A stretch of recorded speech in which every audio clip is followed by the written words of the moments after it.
Lah kok istilahnya kok mati ki lan apa to, Mbak? Ya TP gigi. Hah? Tanpa gigi. TP gigi. Gini. Oh, kayak gigi. Sing ora ning oyote. Selamat malam. Malam, Bu Pak. Selamat malam Kang Mas. Alah. Aku yang ngundang urung tok Kang Mas kok. Lho mboten to. Nek ngundang arep bojo kae. Aku Nek Kang Mas tasih wangun mboten. gampang iki ya. Piye? Suhi iki biyen lemune ngumpuli kowe kuwi. Kok apa? Padahal aku semu banget lho iki. Banget aku manten anyar kuwi. Piye? Disingkur Suhi iki. Heeh. Iso kapusan. Kapusan iki kapusan apa? Ya geger karo ngarep ki padha. Aku disingkur ki tak kira ki ya kuwi mau jemblane geger. Ayo Nduk. Iya. Sing cetok to. Sing cetok to. Ora usah dicetake, monggo. Monggo. Napa lagune Kang Mas? Bubuk asmara. Bubuk asmara. Sing bawani. Napa? Yen liwat golek tangan. Yang liwat aku kelingan. Ya kali-kali belum. Oh. Ayo Nasabah. Nah, ati bawani Mbak. Babani. Oh nggih. Nyingkar nying urung. Nyingkat nyingku.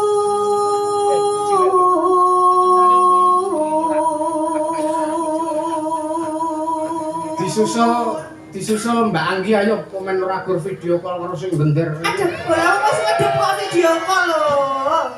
Ambek cacah kuwi mati. Ini kan Nduk. Ngadep.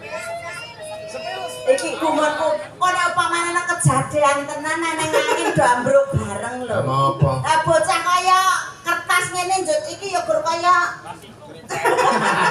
apa maneh sesuk dipaharga terus mlaku bareng lho ora gur kebur. Monggo tak turi jejer, tak turi milih nek iki nggo sate kena nek iki gur sop-sopan. Aja ngono lho Mbak, aja ngenyek kaya ngono lho. Ate perwan niku nunggone wiwit piye-piye sakniki kaya-kaya ya ora iso gedhe tenan ngoten. Alah, ngangger arep. Ayo. Monggo. Ya Mbak. Wiwitane wis ditempelke cangkas. Aduh.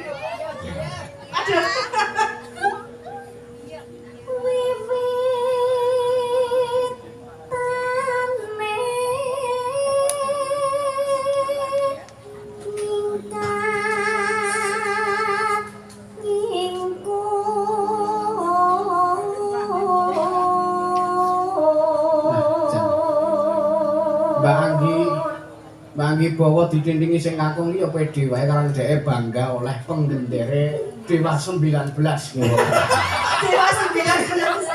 Penggendere Dewa 19. Senenge malah kaya salep.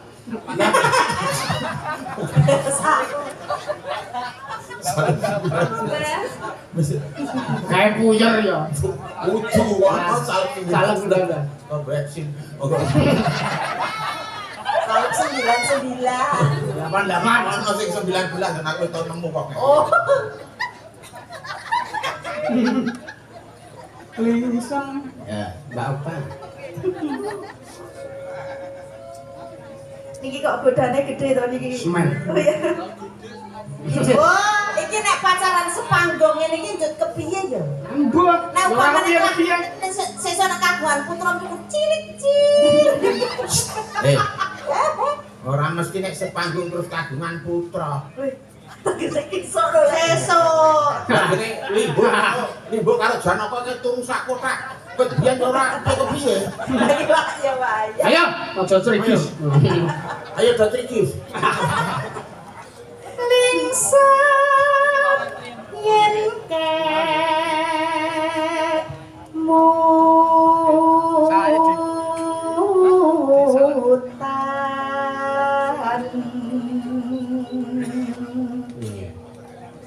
Lelampahan.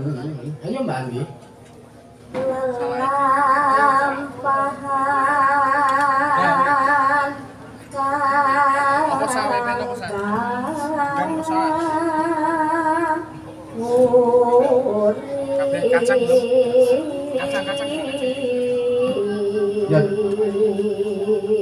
Ya jam iki urung patiya kawuri, Mbak.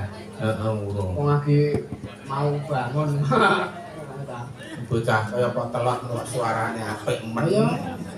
kanugrahan kaya ora iso dipiyek-piyekke wong ketrima kuwi luput cinatur. Iso-isone ngarani nek iki kopo telot. Lanjut nek sing kae. Aku kaya apa, Mbah? Coba. Nek telot kan banggi, nek aku kaya apa? Coba nek kae. Ya Apa, Mbah? Mejane ora ya. Apa? Kaya apa? Kaya Sembodra. Wis ora sah ngurus lemu karo kurus padha wae kok. Padha wae. Sing kanggo ya mesti. Ayo pokoke. Iya. Tresno tulus nadyaning guru do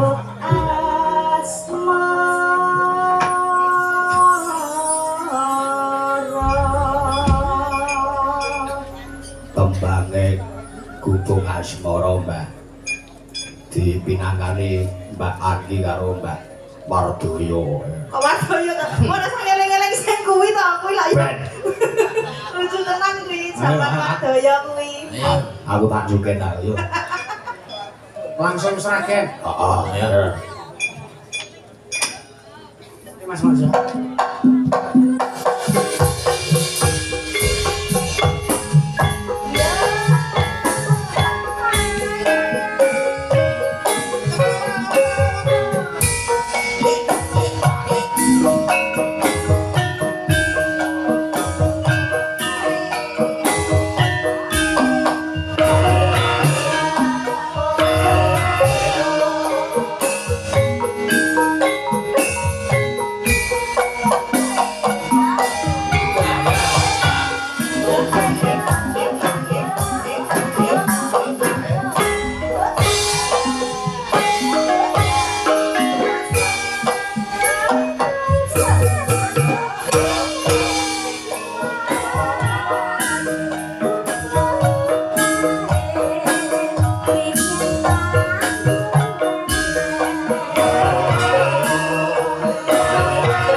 Bubuk asmara. Nggih.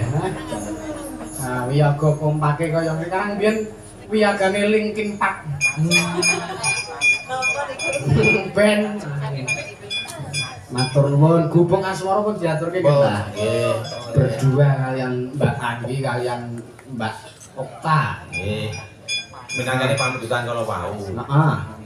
Ki meneh, Mbak. Napa niku? Wis pokoke nek urung entek layange pokoke nembang terus. Engko pokoke men cepet kek layange diwaca nang mburi barang kono. Lah kok diwaca ya iki enek tembange ya. Oh, nggih. Aturke. Iya. Ki anu, Mbak. Napa niku?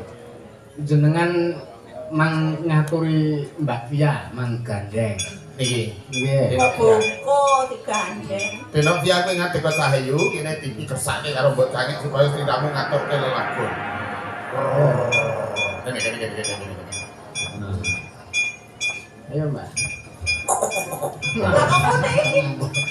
Kamu nih tuh. Mune iki mbangane kalah karo mercon. Ini Cahayu. Nggih. Selera kepetruk sliramu wah Mbak, pripun kabare, Mbak? alhamdulillah ya sing jenenge karo